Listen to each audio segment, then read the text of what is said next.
Boa noite. A exatamente um mês da apresentação do Orçamento de Estado de 2018, é importante perceber o que pensam os empresários sobre o rumo da política orçamental que o Governo está a escolher. Importa perceber o que querem os patrões em relação às medidas económicas, financeiras e fiscais do Governo de António Costa. Pelo contrário, partidos, sindicatos e outros agentes económicos já fizeram muitas exigências em praça pública. O pedido para uma baixa da taxa do IRC, cargo das empresas, está feito, mas o Governo já deu a entender que não vai por aí. Sabe-se que António Costa quer aumentar os rendimentos das famílias através do desagravamento de alguns escalões do IRS. As negociações com os partidos de esquerda já vão avançadas, mas na prática ainda se conhece muito pouco do que vai ser realmente anunciado no próximo dia 13 de outubro. Convidado desta edição, António Saraiva, presidente da CIP, a Confederação Empresarial de Portugal. Obrigado por ter vindo. Temos muito que conversar. Temos algum tempo para aprofundar os temas, mas os tópicos são muitos. Eu começo por lhe perguntar, está a agradar-lhe o rumo das negociações que o Governo está a ter para a elaboração do Orçamento de Estado de 2018? Pelo que se tem conhecido, pelas exigências que têm sido feitas, pelos sinais que o Governo tem dado, está a agradar-lhe esse rumo? Sr. Gomes Ferreira, boa noite a todos os espectadores. Eu acho que a precisão, como diz o povo, ainda vai no adro, porque entre o ruído político e neste jogo que os partidos acabam por fazer, acho que a precisão ainda vai no adro. E vamos esperar com tranquilidade para ver, embora não lhe vou esconder que alguns dos anúncios indiciam de novo uma concentração, não deixando de reconhecer que é necessário alguma retoma de rendimento das famílias, porque todos fomos causticados pelo período que vivemos, mas falarmos apenas de IRS, falarmos de reposições daquela natureza, termos sinais de algum aumento de despesa sem atendermos à redução dessa mesma despesa e sempre pelo caminho mais fácil da arrecadação de impostos, continua a não me parecer o caminho mais fácil. Os sinais, de facto, têm sido nesse sentido, mas espero que o Governo mostre o bom senso de, mais uma vez, perceber que não é apenas pela reposição dos rendimentos das famílias que a economia portuguesa tem viabilidade, é, como nós temos dito, promoção do investimento, aumento das exportações, e isso exige um conjunto de escolhas, de opções, porque, como disse Catarina Martins, e eu nisso concordo com a senhora, o orçamento é uma questão de escolhas. Temos que fazer escolhas, temos que olhar para o país. Mas ainda esta quarta-feira à noite o Primeiro-Ministro disse que a proposta do Governo do Orçamento de Estado para 2018 será de continuidade face a 2016 e 2017, com reposição de rendimentos e redução do déficit da dívida pública. Portanto, resumiu nesta frase, não falando das empresas. Falou do lado da procura, incentivando a procura por parte dos trabalhadores e de quem tem algum rendimento, aumentando esse rendimento, mas nunca do lado da oferta, daquilo que é a vida empresarial e as condições em que podem oferecer um produto mais competitivo e ter mais produção. Acha que há aqui uma falha? Acho nitidamente que há uma falha, porque não atender às empresas, não atender àqueles que criam riqueza, não atender àqueles que criam emprego, como têm demonstrado na enorme resiliência que os empresários portugueses têm dado, mostras, é olhar apenas para uma parte do problema. E, como lhe disse e repito, sendo fundamental alguma política social, alguma reposição dentro de determinados critérios de sustentabilidade das contas públicas do rendimento das famílias, não é apenas pelo aumento do rendimento das famílias, que, como sabemos, pode gerar inclusivamente efeitos perversos de um consumo assente em importações, e no mês de julho já tivemos uma pequena amostra desse aumento das importações superior às exportações, o que é um sinal. É um mês, é um sinal, mas convém estar atentos. Mas olhar para uma parte do problema, sem olhar para a outra, sem olhar para as empresas, sem olhar para a competitividade da economia, sem dar estímulos às empresas para que possamos investir, crescer, é olhar apenas para um dos lados do problema, e é errado. O Primeiro-Ministro fez questão de sublinhar continuidade face a 2016 e 2017. Essa desatenção às empresas já existiu antes?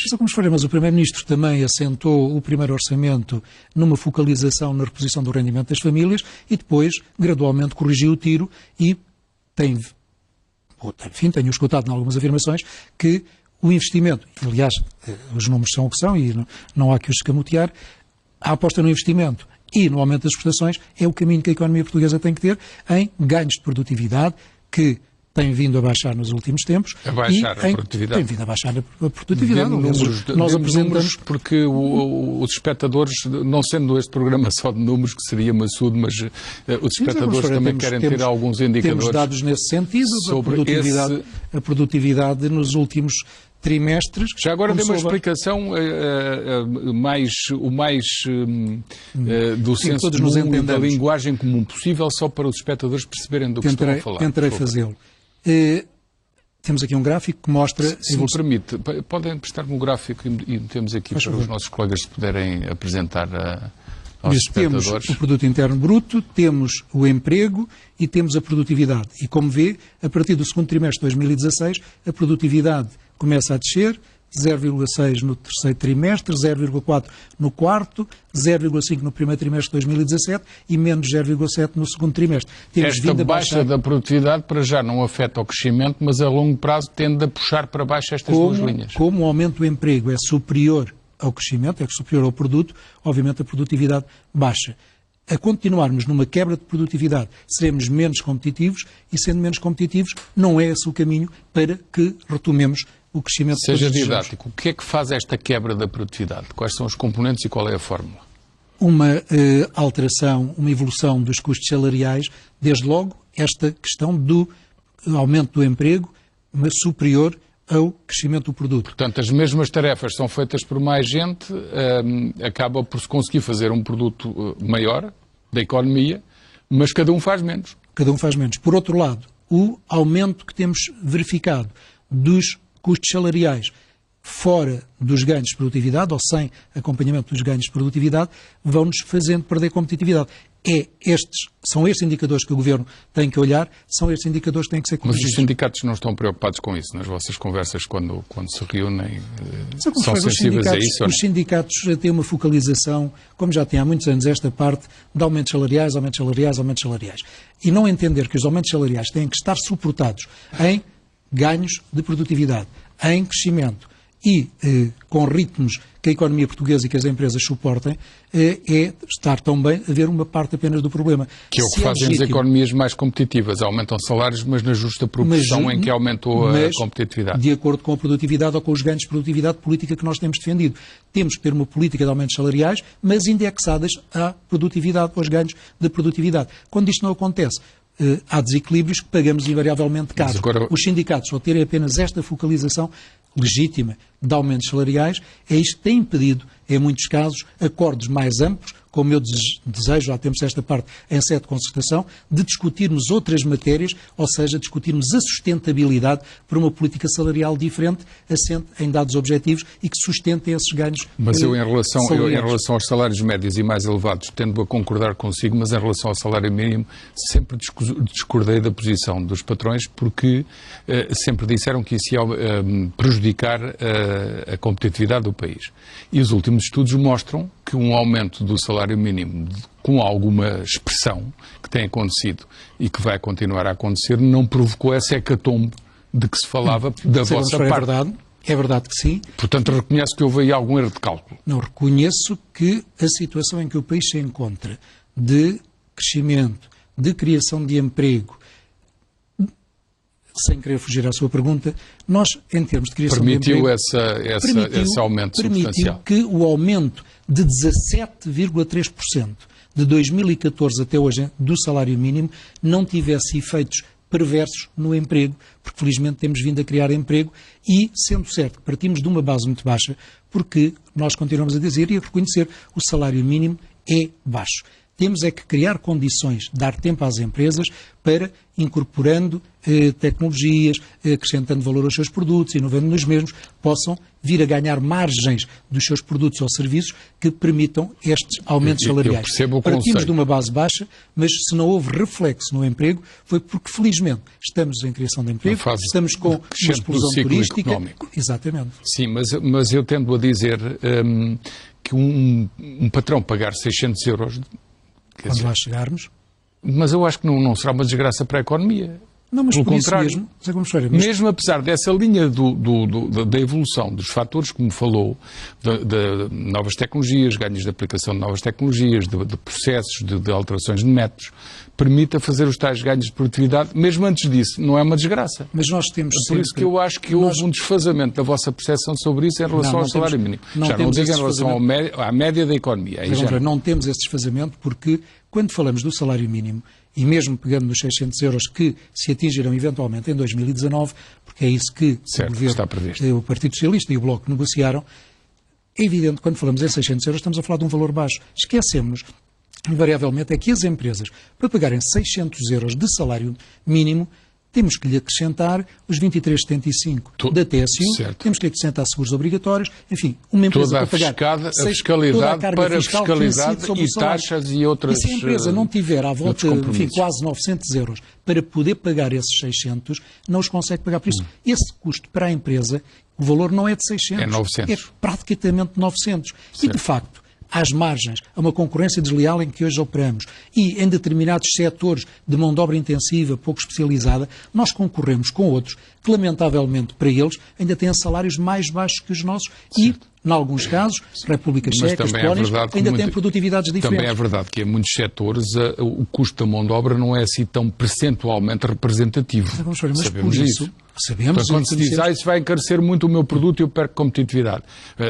Isso depende, porque há setores em que também não é tanta incorporação. Se me disser que o têxtil e o calçado têm muita, mas há outros que não. Mas por isso nós temos dito, e repito, que nas empresas, no universo de empresas que as nossas associações na CIP representam, esta questão do salário mínimo até é, de um modo geral, irrelevante, tirando esses subsetores do setor da têxtil, como é a confecção. Temos que acautelar determinado tipo de empresas que, pelo seu estado de desenvolvimento, carecem aí de alguma ajuda para poderem progredir na sua política salarial, mas é uma questão que, em termos de CIP, até não nos afeta demasiado.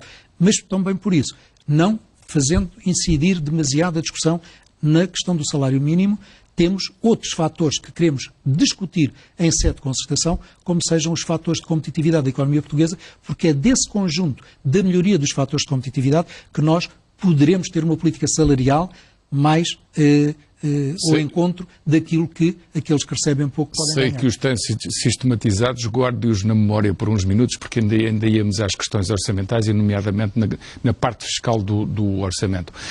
O que vemos é e isso foi público e até vinha no programa eleitoral do Partido Socialista, este foco na devolução de rendimentos, nomeadamente com uma promessa de aumento da progressividade, desdobrando, isso na prática até já foi admitido, o segundo escalão do IRS, com uma taxa mais baixa que os 28,5% atuais, e um desagravamento do primeiro escalão, até por impacto do aumento do salário mínimo. Bom, na verdade, quase metade das famílias portuguesas não paga IRS. Acha que esta realidade é preocupante? E por isso, quando ouvimos alguns partidos políticos quererem aí ganhos de causa que até melhoraram o escalão daqueles que ganham menos, sabendo como sabemos que uma significativa, e lamentavelmente, porque isso representa que têm fracos rendimentos, certo. Por isso temos que lamentar esse aspecto, mas uma significativa fatia da população portuguesa não paga IRS e que 11% pagam 77% da arrecadação fiscal, há aqui de facto uma discussão que tem que ser olhada. Não podemos olhar para os escalões do IRS e preocupar-nos com efeitos politiqueiros, permita-se uma expressão, eleitoralistas, mas vamos olhar seriamente para o problema e vamos dar às famílias melhores condições, mas de maneira que a economia possa pagar. Esta promessa já explícita é eleitoralista? De alguma maneira é porque, sabendo como sabem os partidos responsáveis, ou que eu gostaria de pensar que são responsáveis, que há determinadas medidas nos escalões mais baixos para aqueles que hoje não pagam e que provavelmente mesmo com o desdobramento continuarão a pagar, eu gostaria que me quantificassem essas medidas e que me dissessem que no escalão A há um pagamento de X e que se desdobrando este número de famílias pode vir a ser beneficiada. É bom que desmultipliquemos com transparência, com a apresentação dos números, porque senão cheira sempre a demagogia, a eleitoralismo. Porque o impacto até acabará por ser próximo já do fim da legislatura, digamos. Por exemplo. Acaba por ser. Por exemplo. Porque depois no desfazamento e no acerto de contas já vai para o fim da legislatura. Passa a legislatura, a não ser que aqueles que estão a pensá-lo pensem igualmente que continuarão a ser responsáveis para a legislatura seguinte. Não queria demorar muito tempo nesta área dos impostos, que até é mais técnica e que não é propriamente uma área que diga respeito ao conjunto de pedidos que traz aqui em sede orçamental, mas porque também tem impacto indireto. O adicional de IMI, ouvi muitas queixas, e uma delas, eu acho com muita razão de muita gente, porque os casais foram considerados apenas um titular, não tiveram apelo nem agravo e apanharam com o adicional de IMI por muitos milhares de euros. Acha que isto foi prejudicial porque também há muitos empresários nesta equação a serem prejudicados? Ou é justo porque os que têm mais pagam mais? Acho que é prejudicial, desde logo, a imprevisibilidade fiscal que isso provoca. Porque se há aspectos que os investidores gostam, é da estabilidade fiscal. E nós, por cada orçamento do Estado, inventarem-se impostos, inventarem-se novas arrecadações de receita por impostos diretos ou indiretos, de facto, é esta imprevisibilidade fiscal, independentemente do efeito nefasto que, na nossa perspectiva, este imposto traz, sem o esclarecimento, sem a pedagogia correta e, por isso, os casais, como refere, serem surpreendidos quando, se bem informados, com uma correta pedagogia da autoridade tributária, as coisas poderiam ter tido outra formatação, mas esta imprevisibilidade fiscal é, de um orçamento para o outro, sermos confrontados com a necessidade de arrecadação de receita, de alguma maneira, por vezes, até por razões enviesadas ao que contestamos, e é esta imprevisibilidade fiscal que, além do efeito nefasto, nós criticamos. E esse efeito nefasto, porque é que existe? Em que medida? Porque é que é nefasto esta medida? Porque, vamos ver, os investidores, nós tentamos atrair investidores, todo o investimento que nós possamos atrair, necessitados que estamos de investimento direto estrangeiro, sendo que este reside muito na imobiliária, mas todo o investimento, nós não podemos depois mudar regras ao meio do jogo. Não podemos atrair investimento e depois vir onerar esse investimento que é feito sob determinada matriz, sob determinado conhecimento de carga de imposto, com novas situações, com uma nova matriz. É prejudicial porque afasta algum tipo de investimento e, como eu digo, para mim, todo o investimento estrangeiro, todo o investimento que se faça é bom e tudo aquilo que o afaste é negativo. Já é conhecida a sua expressão que a linha vermelha é a alteração da legislação laboral, portanto não quer ver reversões nesta área, e o Primeiro-Ministro já deu a entender que não vai fazer essas reversões pelo menos até ao fim da legislatura, mas a continuar no Governo, e aqui há um cenário que se desenha já com muita objetividade, que ainda recentemente, portanto esta semana, Jerónimo de Sousa deu a entender que não haverá mais geringonça, isto é, não entrará mais nesta solução do Governo, em que há um apoio parlamentar, mas o PCP não está dentro do Governo e, portanto, o que ele dá a entender, diz que não haverá, expressamente não haverá mais esta solução, mas dá a entender que ou estará no Governo ou estará na oposição a seguir, com o pressuposto, subentende-se das suas palavras, que estará no Governo. E aí já não haverá margem de António Costa para impedir essa reversão da legislação laboral. Está preocupado com isto? Estou preocupado, sobretudo, com a confiança que isso possa trazer aos agentes económicos, porque eu não vou escamotear o partido A ou o partido B, porque todos aqueles que têm assento no Parlamento têm a legitimidade de lá estar, foi a escolha que portugueses fizeram, e por isso não vou dizer que o partido A tem mais direito que o partido B, cada um tem a expressão eleitoral que recebeu em eleições, estamos numa democracia e temos que respeitar. O que importa é a política, é a visão, é a atitude, o conjunto de defesas, de modelos económicos, independentemente de se estamos com a Europa, se estamos fora da Europa, se estamos com o euro, enfim, todas as questões de mais detalhe, mas o Partido Comunista disse que estavam no Governo. Eles não estão no Governo, há um acordo parlamentar, um apoio parlamentar, e eu até devo dizer-lhe que me surpreende que o Partido Comunista tenha mantido este apoio sem se demarcar do mesmo, e eu até, enfim, enquanto cidadão, não estou aqui numa situação política, mas tudo é político, como sabemos, até pensava que eles, para capitalizarem um conjunto de medidas como o Bloco, naquela guerra a que assistimos, quem é o pai da criança, neste sentido, quem é que foi o autor da medida, o Bloco e o PC andam numa guerra partidária para serem os autores daquilo que, teoricamente, é benéfico para determinadas classes mais desfavorecidas ou para os trabalhadores do modo geral. E do modo geral, porque é aí que incidem muito das suas comunicações. Uma coisa é estar fora do Governo como estão, outra coisa é apoiar em sede de Parlamento esta ou aquela medida. A geringonça começou mal com determinados sinais de reversão de algumas medidas, mas o tempo que decorreu já da legislatura já trouxe esse esmorecimento e hoje a confiança existe e passamos aquele medo de um governo apoiado por dois partidos de esquerda. Como a Europa a crescer mais de 3% é natural que o país cresça mais de 2 ou 2,5%. Com os indicadores macroeconómicos que o país tem, está provado que não é a geringonça que trouxe aqui grandes alterações nesse sentido. O que se exige aos partidos é que olhem para o papel de Portugal, definam objetivos de modelo económico para Portugal, desenvolvimento e, independentemente da legitimidade que tenha para as suas políticas, ponham o país à frente dessas guerras. Para resumir, não está afastado, na sua perspectiva, o risco de o PCP acabar por exigir, ou o Bloco de Esquerda, numa outra legislatura e conseguirem, acrescentando. Mas mesmo nesta legislatura, o Partido Comunista e o Bloco de Esquerda, com o peso que têm hoje para esta solução governativa, penso que no futuro, é a minha leitura, terão menos poder reivindicativo.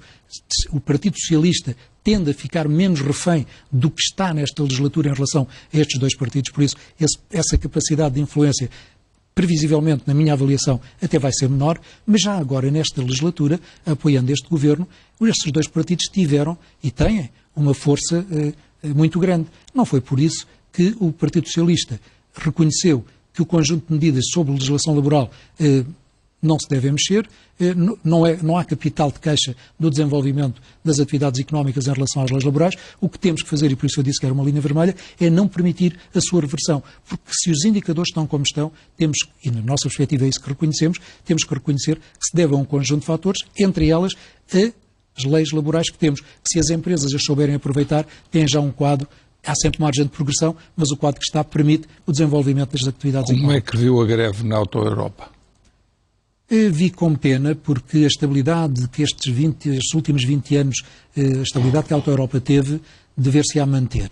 É evidente que a legitimidade que os trabalhadores tiveram, porque foi maioritariamente votado, é inquestionável. Não creio que um dia de greve acompanhe alguns analistas que o referiram. Não creio que um dia de greve tenha repercussões por aí além. Já receio que a falta de um acordo que ponha a Auto-Europa no caminho que os investimentos que lá foram realizados, 600 e muitos milhões de euros, para a plataforma que lá foi montada e este novo modelo, pelo peso que a Auto-Europa tem na economia portuguesa, porque terceira maior exportadora, 0,8 sensivelmente do PIB, o volume de emprego que dá, não só na Auto-Europa, mas em todas as empresas que a Auto-Europa subcontrata, é bom que os trabalhadores da Auto-Europa não se deixem ir atrás de populismos e de algumas idiotices, permita-se a expressão, e olhando para o seu emprego, para aquilo que é o seu futuro, acautela esse mesmo interesse e não vão atrás de demagogias baratas. A administração acabou de dizer esta quarta-feira que não irá deslocalizar a fábrica, portanto essa ideia liminar está afastada, mas ao mesmo tempo a mesma administração já tinha feito saber que enquanto não houver um reforço de trabalho ao sábado, a empresa nunca deixará de ser uma produtora de nicho, isto é, de alguns modelos que não são propriamente o principal. E, portanto, perde aquela possibilidade de se tornar das principais ou da principal fábrica do grupo, apesar de seus indicadores de produtividade serem muito bons. Portanto, é uma questão de dimensão que não conseguimos por causa deste risco. Eu estou convencido que a administração da Auto-Europa e os trabalhadores vão chegar a acordo. E vão trabalhar ao sábado? Eu acho que em outubro, a eleição da nova Comissão de Trabalhadores, receio que esteja um pouco inquinada por estes últimos acontecimentos e, sendo a Comissão de Trabalhadores a representante do universo dos trabalhadores, e aqui é que reside a diferença, enquanto os sindicatos são legítimos representantes daqueles que estão sindicalizados no universo de todos, a Comissão de Trabalhadores, a legitimidade acrescida que tem é porque é a representante de todos os trabalhadores e é essa a razão que é com a Comissão de Trabalhadores que se fazem os acordos, porque é ela que representa todos os trabalhadores e não apenas parte aqueles que no Sindicato A ou Sindicato B. Estou convencido que na Auto-Europa se vai chegar a acordo, isso trará estabilidade à Auto-Europa, os trabalhadores vão responsavelmente tomar essa decisão. E irão trabalhar ao sábado. O problema é que eles hoje já trabalham ao sábado. Mas, sim, o valor da remuneração, de trabalhadores e as horas o valor da remuneração que obtêm com o trabalho ao sábado é que, pelos vistos, é insuficiente, chegarão seguramente a acordo e continuarão a trabalhar aos sábados, eventualmente com outro resultado em termos de remuneração. Porque já hoje trabalham aos sábados. E, Sr. Gomes Freire, uma fábrica de elaboração contínua tem determinadas regras. Obviamente que é uma questão de acordo. Os trabalhadores conhecem essas regras, sabem que tem que ser assim, tem que haver turnos, não é das 8 da manhã às 5 da tarde, a elaboração contínua. Assim. A administração, a gestão da empresa tem que, com critérios, com negociação com os seus trabalhadores, tem que ter elaboração contínua. tem que ajustar de forma que todos subscrevam, concordem e continuem a dar à Europa o peso que ela tem. Há um depoimento de uma senhora que se está a manifestar, de uma enfermeira na manifestação de enfermeiros, precisamente desta quarta-feira, que para mim é particularmente significativo. A senhora dizia, mais ou menos por estas palavras, que ninguém teve coragem de pedir aumentos salariais, de ninguém da sua classe, de pedir aumentos salariais durante o período da austeridade, porque sabiam que o país tinha que fazer sacrifícios, mas agora que já existe folga, porque é que o Governo não valoriza a carreira dos enfermeiros se valorizou outras? E a pergunta que lhe faço não é só especificamente em relação à carreira dos enfermeiros, é António Costa abriu a caixa de Pandora atribuindo algumas benesses e atribuindo alguns descongelamentos de carreiras que já aconteceram e valorizando mais algumas profissões enquanto resiste a outras, e isto é um movimento imparável. Acho que sim, acho que pode ter aberto essa caixa de Pandora, porque quando a senhora que refere diz que hoje há folga... Com toda a lógica, esta declaração da senhora. Mas quando é porque foi dito que viraram a página da austeridade. Pois, mas está para me provarem que a austeridade de facto tenha sido ultrapassada, porque apesar dos bons indicadores económicos, macroeconómicos que registramos, a sustentabilidade desses indicadores é que me preocupam. E aquilo que eu gostaria, enquanto cidadão, enquanto dirigente associativo, enquanto empresário, é dar sustentabilidade a estes números, porque isso é que nos deve preocupar. Não é apenas um fogacho, não é apenas o facto do indicador num determinado trimestre está bom, no trimestre seguinte pode cair e cuidado, porque as exportações começam a dar sinal de enfraquecimento e tem sido um dos motores destes bons sinais em termos macroeconómicos. Por isso, quando se diz que há folga, eu vejo a dívida pública a subir. Vejo que a dívida da saúde, ou os agentes da saúde, está a aumentar. Está neste momento outra vez em qualquer coisa como 1,1 mil milhões de euros. Tem vindo a subir. Então, com uma dívida a subir, com uma dívida da saúde, a dívida às empresas a subir, com uma dívida pública a aumentar, vamos abrir essa caixa de Pandora e vamos, mais uma vez, a política tem que ser por redução de despesa e não para, por outro lado, não reduzindo, aumentarmos impostos com a arrecadação da saúde. É precisamente o que está previsto no programa de estabilidade, o descongelamento na progressão das carreiras aponta para mais de, salvo erro, 270 milhões de euros por ano, de impacto por ano durante 4 anos. E, portanto, isto soma Temos mais folga orçamental para isso? 1.000 milhões. É a minha pergunta também. Será que o Governo, fica aqui para o será que o Governo, nas contas que tem feito, o Sr. Ministro das Finanças está confortável com esses números? Tem folga orçamental para isso? Está lá escrito no programa enviado para Bruxelas, há a crescer a integração de precários e mesmo assim, apesar destas medidas, aumenta o clima de contestação social. Por exemplo, o juiz, o líder da oposição, Pedro Passos Coelho, disse que os juízes não devem fazer greve, até por razões de soberania de Estado. Tem razão? Eu acompanho o Pedro Passos Coelho nesse raciocínio. Eu acho que os juízes, enfim, por questões de soberania, há determinadas profissões que, independentemente da legitimidade que tenha de reivindicar esta ou aquela melhoria da sua condição, de facto, uma sociedade em que os juízes fazem greve parece uma coisa sem sentido. Acompanho Pedro Passos Coelho nesse raciocínio. Aliás, o exemplo que ele dava era se os próprios deputados fizessem greve e os ministros e por aí fora. Portanto, há funções de soberania e de representação do Estado que tem que ter um limite nesse aspecto. Acompanho perfeitamente. Faz-me alguma impressão essa prática. Do que estamos a falar significa que há riscos orçamentais que podem rebentar mais tarde ou até não muito tarde. A sustentabilidade das contas públicas deve ser a grande preocupação de qualquer governo, porque é através da sustentabilidade, tentando gerar folgas orçamentais, que nós poderemos, na nossa perspectiva, e é isso que temos defendido, dar estímulos à economia. Porque aumentar despesa desta ou daquela natureza, seja com enfermeiros, seja com professores, independentemente da legitimidade que estas profissões têm, mas a despesa pública tem que diminuir, não pode manter-se, nem muito menos aumentar. A despesa pública tem que diminuir. E a reforma do Estado. Que Estado é que nós podemos ter? Onde devemos manter o Estado nas suas atribuições? Onde o Estado deve concessionar? Onde o Estado deve privatizar? Esta discussão está por ser feita e está constantemente adiada. Que Estado é que Portugal deve ter? E que despesa é que podemos suportar para a riqueza que criamos? é de lá para ali. Nós a gente evitou essa discussão em profundidade até o governo de Pedro Passos Coelho, com Paulo Portas a fazer um documento da reforma do Estado, naquele draft da reforma, foi propositadamente inconsequente. Mas esse é o problema, José Gomes Ferreira, que independentemente dos partidos que estão no governo, não há coragem política, porque isso invariavelmente custa votos, de se fazerem as reformas que são necessárias ao país.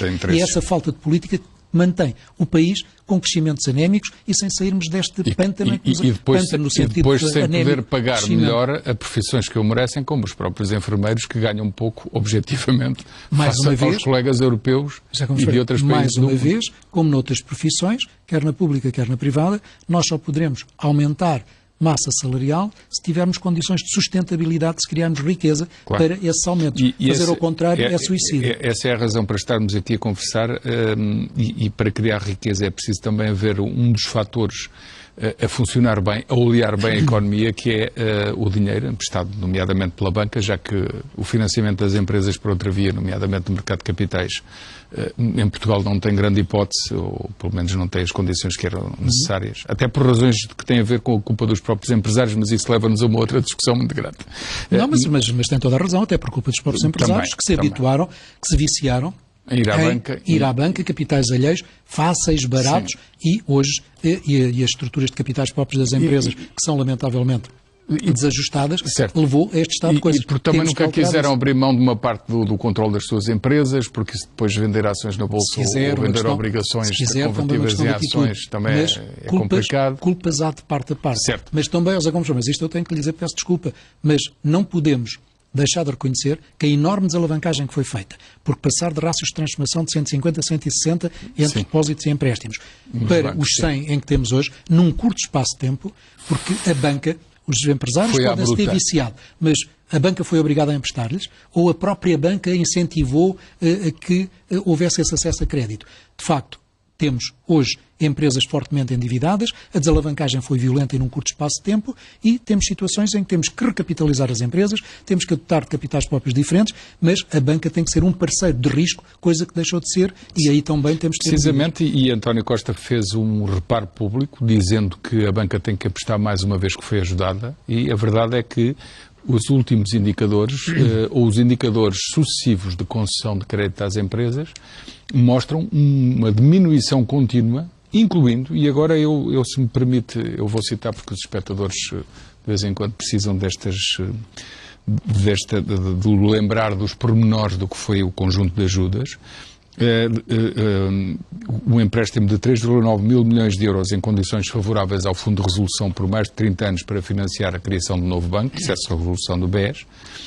O risco contingente de empréstimo pelos contribuintes portugueses, dinheiro pedido pelo Estado de mais cerca de 3.900 milhões de euros do Estado ao novo banco, para que a venda do novo banco ocorra, ou nomeadamente ao Fundo de Lone Star, foi assumida essa responsabilidade contingente, pode acontecer. 2,5 mil milhões de euros diretamente para financiar a Caixa Geral de Depósitos, 3,5 mil milhões de euros de contributo, e aqui é preciso especificar direto e indireto, do Estado para resolver o problema do Banif, portanto resolver o banco e integrar a parte boa no Santander, diretamente 2 mil milhões de euros. Ajuda ao Montepio com a integração numa instituição do setor social, é preciso sublinhar, paga indiretamente por todos os portugueses através dos jogos de fortuna e por alguns portugueses através da solidariedade. E depois de tudo isto, apesar de todas as promessas de crédito por parte dos banqueiros, a atividade empresarial continua a não ter o volume de crédito que, digo eu, seria necessário. E mais do que isso, e deixe-me acrescentar esses seus números, José Gomes Ferreira, que... Não é exaustivo a lista. Não, vou-lhe dar outros indicadores. De dezembro de 2012 até hoje, a redução de crédito às empresas cifra-se em 24 mil milhões de euros. Sim. Ou seja, houve uma redução de crédito. E continua, nos últimos meses continua. Era o segundo dado que lhe ia dizer, 24 mil milhões de euros de 2012 até agora. E neste semestre de 2017, de janeiro até finais de junho, 1,8 mil milhões de euros só neste semestre de 2017. Ou seja, há aqui uma continuada redução de crédito às empresas, a somar esses números que o meu amigo deu. Ora, veja a resiliência que as empresas têm demonstrado, a capitalização que tem sido feita, apesar de tudo, pelos próprios, e por isso temos que saber estimular o recurso a capitais próprios nas empresas para mas os bancos também têm que mudar de vida. Redução. Os bancos, obviamente, também têm que mudar de vida. É porque eles dizem que mudaram, mas não mudaram assim tanto. Então continuam a apertar naquilo que pode ser a sustentabilidade dos próprios bancos no futuro, que é financiar a vida empresarial. Deveria ser esse um dos seus objetivos, mas, de facto, com esta redução de crédito, o facto dos novos métodos de supervisão, de regulação, Basileia, tudo isto que alterou substancialmente, e é aí que, eventualmente, a Europa, a União Europeia, tem que tomar algumas medidas, porque esta concentração bancária, os novos modelos de supervisão, as novas regras que a banca tem hoje, também não lhes permitem, boa verdade, concederem crédito que também era errado da maneira como concederam no passado. Alguns deles até mal acautelado, como sabemos, os maus exemplos que a sociedade portuguesa tem sobre isso. Mas é também essas regras que têm que ser alteradas, porque a especificidade da situação portuguesa, a micro-realidade empresarial que compõe o mundo empresarial português, tem que ter diferente modo de ajuda e acesso a novos mecanismos de financiamento. O António Saraiva é muito cauteloso nessa linguagem. Porquê é que não critica diretamente os banqueiros e não lhes diz que não estão a cumprir o seu papel? Vamos ver, olha que está enganado. Olha, uma das expressões que o Dr. Ricardo Salgado, assim que me encontrava, nos locais onde nos encontrávamos, nas recepções do Sr. Presidente da República ou noutros, a primeira coisa que me dizia: olha, o homem que diz mal da banca. Era uma frase que me repetia constantemente: olha, o homem que diz mal da banca. Por isso, não era um exclusivo seu. Pois não seria, ele disse-me algumas vezes, contraditar a sua uma afirmação. Delas de forma muito veemente: olha, cá está o homem que anda a puxar isto tudo para baixo. E a questão aqui não é ser violento, ser cáustico nas afirmações. Eu prefiro demonstrar números, trazer as coisas à evidência e depois cada um tira as suas ilações, sim, porque não é chamando... Acabou de trazer o agregado e que é bem específico. Isso, não estão a cumprir o seu papel. Prefiro os números e cada um tirará as suas ilações. As medidas para recapitalizar as empresas por parte do Governo estão a surtir ou vão surtir algum efeito? Não surtiram já o efeito que nós desejávamos pelo atraso significativo que algumas das medidas pensadas poderiam ter atingido. O programa Capitalizar e todos estes programas que foram lançados ainda não tiveram o efeito que já teríamos desejado. A própria Instituição Financeira de Desenvolvimento, o vulgo Banco de Fomento, todo o atraso no seu processo, esta recapitalização da banca, o processo da Caixa... Foi boicotado pelos outros banqueiros. Isso é o meu mal feitio a dizer. Já falámos disso aqui. Terá informações que eu não tenho.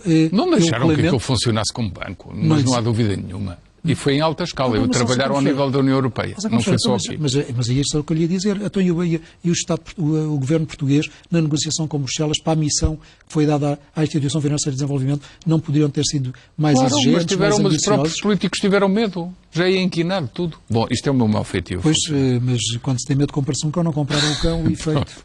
E o efeito foi esse. Mas, de qualquer forma, aparece aqui uma ideia. Alguns dizem... As más línguas dizem que é para salvar a missão da Instituição Financeira de Desenvolvimento. Eu por acaso vejo a questão de outra maneira, que é o Governo estudou, porque não podia garantir, porque isso ia a déficit, dar o dinheiro para tapar os buracos da saída dos créditos de risco do balanço dos bancos e cobrir aquilo com dinheiro público não era possível, até porque há as contas do déficit, nem dar garantias, porque também era considerada ajuda de Estado. Portanto, o que aconteceu foi que inventaram um mecanismo que é uma plataforma ou a criação de um veículo que vai trabalhar junto das empresas, portanto, pelo lado do devedor, e gerir aquelas dívidas aos bancos para empresas consideradas sustentáveis, portanto, que têm um cash flow positivo, mas depois que têm um EBITDA positivo, mas depois quando têm que pagar os juros à banca é uma desgraça, porque aquilo afunda logo, porque são muito elevados. A ideia parece interessante e pelo que conseguimos perceber, vai ter um financiamento, esse veículo ou plataforma. Aliás, já tínhamos dado a notícia disso há cerca de 3 ou 4 meses, que era que o Banco de Fomento estava junto deste mecanismo e que iria financiar esse mecanismo com dinheiro que vem dos fundos comunitários, e há aqui um pormenor que é pouco conhecido dos portugueses, que é dos quadros comunitários de apoio anteriores. Há fundos que vão para as empresas, mas não são o fundo perdido, depois têm que ser devolvidos e o Governo português não tem que os devolver a Bruxelas. Não se concretizam e... Por essas várias razões. A devolução das empresas... Alguns são porque foram usados, foi devolvido e o Estado português não tem que devolver a Bruxelas. E esse valor parece que pode chegar aos 2.000 milhões de euros, a médio prazo. E será esse dinheiro que a Instituição Financeira de Desenvolvimento poderá injetar nessa plataforma para ajudar a gerir os créditos. Parece virtuoso, à partida. Parece virtuoso e recordo-lhe que neste seu programa em edições anteriores, defendi aqui, foi uma das defesas que a CIP sempre pugnou, pela criação, na altura chamávamos-lhe um veículo, pela criação de um veículo que resolvesse o problema do mal parado, chamados NPL, como sabemos. Portanto, não foi o banco mau na formulação clássica da Espanha ou da Irlanda, não, mas seria um mecanismo... Uma plataforma, hoje chama-lhe uma plataforma, e recordo que a estrutura de missão que foi criada, que é hoje coordenada por Esmeralda Dourado, está a fazer um excelente trabalho, do qual esperamos resultados, porque para nós, CIP, aquilo que importa é resolver o problema do mal parado na perspectiva de salvar as empresas. Porque o que é que podia acontecer se dessem a fundos, os chamados fundos abutres? Chegavam à banca, compravam, há um mal parado na ordem dos 30 mil milhões. Tem feito isso com alguns bancos. As imperidades andarão, enfim, alguns já foram provisionados. Vamos falar de 15 mil milhões, é o número mais ou menos conhecido. Se houvesse fundo que chegasse à banca, comprasse este crédito a desconto, depois como é que ia junto das empresas? Ia colabutos comprarem as empresas, pressionarem as empresas para o pagamento da dívida? Então há que acautelar esse aspecto e por isso nós defendemos a constituição, a criação, hoje chamada desta plataforma, para, na perspectiva de resolver balanços de banco, por um lado, como o Governo está interessado e a própria banca interessada, porque teoricamente terá por aí depois mais possibilidade... Em bom rigor, esta é uma medida positiva das empresas, do Governo de António Costa. Enfatizar isso. Se nós próprios a defendemos durante estes últimos 2 anos, agora que ela vê a luz do dia, independentemente deste ou daquele aspecto, claro que é uma medida virtuosa do qual nós esperamos resultados. Na perspectiva de salvar as empresas, porque as empresas economicamente viáveis, mas financeiramente estranguladas, se não se resolver esse problema, vamos assistir ao desaparecimento de muitas delas, com o que isso terá de prejuízo para a economia nacional. O que eu vi ultimamente é que este mecanismo, ou esta plataforma, só deverá estar em condições de funcionar e, em bom rigor, será anunciada em pormenor só no ano 2018, portanto, pode haver ainda não vamos mais algum atraso. Com isto, mas se do novo banco vêm 4,5 mil milhões, da Caixa 4, do Milénio 3, se a memória não me atraiçoa, e do Montepio, penso 2,5, há que operacionalizar isto, há a criação de um ACE, um acordo complementar de empresas, enfim, há aqui toda uma metodologia que tem que ser montada, operacionalizada, enfim, como se diz no Alentejo, perdoar-me a expressão, porque é um pouco até brejeira, as cadelas apressadas têm os filhos cegos. Vamos fazer as coisas como deve ser. É bem conhecida essa expressão no país todo. As coisas como deve ser. Tem um conjunto de reivindicações para o Governo, que são as propostas para o Orçamento de Estado. Já falámos de algumas. Quer completar? Só vamos fazer muito sinteticamente dizer que estas nossas propostas para o Orçamento de Estado se dividem em 3 grandes eixos. Desde logo este de que falámos. Peço-lhe que não fale de princípios, fale-me de coisas concretas, para os espectadores ficarem agarrados à sua explicação. Coisas concretas, enfim, dando exemplos. Mas, enfim, os eixos, pelo menos tenho que lhes dar, capitalização e financiamento, a redução da carga fiscal e a simplificação do sistema fiscal e a qualificação dos recursos humanos, fator fundamental. A redução da carga, depois, já sabemos que pedem uma baixa do IRC de 21 para 19. A retoma do IRC, a rebaixa do IRC a 19%. Recordo que a reforma do IRC já previa uma redução gradual do escalão, que foi interrompida por pelo Partido Socialista, que... depois de acordar, resolveu sair do acordo. E este Governo já nos anunciou lá atrás que não ia continuar. Lamentavelmente, continuamos a defender uma redução progressiva do escalão do IRC, a par de outras. O tecido empresarial português é composto maioritariamente por pequenas e médias empresas, como sabemos, e por isso aumentar para 50 mil euros o limite da matéria coletável pelo efeito de aplicação da taxa reduzida de 17%, a remuneração convencional do capital social, permitir que os empresários, os donos das empresas ou outras entidades que queiram capitalizar as empresas tenham um benefício fiscal, isto em termos de fiscalidade. E que seja dedutível, como é o pagamento dos juros aos bancos, que seja completamente dedutível. Exatamente. Por isso, das 14, apresentamos 14 medidas, 3 na capitalização, 9 na fiscalidade e 1 na qualificação, porque também na qualificação queremos majorar a 150% o facto de se poder deduzir em termos fiscais tudo o que é gasto na formação. Inverter também, o tempo começa a correr, inverter também esta utilização dos fundos comunitários que se destinam à formação, porque a parte pública tem sido o grande beneficiário há dois grandes programas, num deles 75% é a parte pública que o tem utilizado, deixando apenas 25% às empresas, e no outro 81% à parte pública e 19% às empresas. Isso é uma concorrência desleal. Isto é uma concorrência desleal. O Estado é que vai absorver os fundos e depois diz que Portugal recebeu muito e que a economia não cresce. Porque ao invés Mas esse erro foi dos outros quadros comunitários de apoio. Exatamente, e não é apenas deste Governo. Essa confusão entre qualificações e educação já vem de trás, e como precisamos de pagar as despesas do Ministério da Educação, do mastodôntico Ministério da Educação, subvertemos lógicas de formação profissional. O Ministério da Educação está a roubar fundos comunitários às empresas. Eu não digo que esteja a roubar, estou a dizer é que os governos, lamentavelmente, porque roubar é um termo, enfim, a afirmação é sua, digo é que estão a ser desviadas verbas que se deveriam destinar preferencialmente às empresas para a educação, para o Ministério da Educação. Entidades públicas absorvem grande parte da parcela dos programas. No Programa Operacional de Inclusão Social e Empregos, é Gomes Ferreira, 25% é para o privado, 75% é para o público. No Programa Operacional do Capital Humano, 19% é para o privado, 81% para a pública. E nós dizemos aqui com todas as letras... Nós nunca aprendemos. Foi uma discussão das que fiz com mais profundidade aqui neste espaço, que foi perceber, antes do quadro estar aprovado, se podia impedir isso. O governo anterior disse que ia impedir isso. Afinal, tudo na mesma. O regime não muda. Porque o regime, as más práticas, lamentavelmente não mudam. Impressionante. O Presidente da Comissão Europeia, Jean-Claude Juncker, disse esta quarta-feira que é preciso um Ministro das Finanças europeu e que seja Presidente do Eurogrupo. Esta declaração, dizendo que foi completada com muitas outras afirmações, nomeadamente que os países que ainda não estão no euro e que devem entrar o mais rapidamente possível, sugere que é importante ter um rosto a representar a Europa, um Presidente europeu.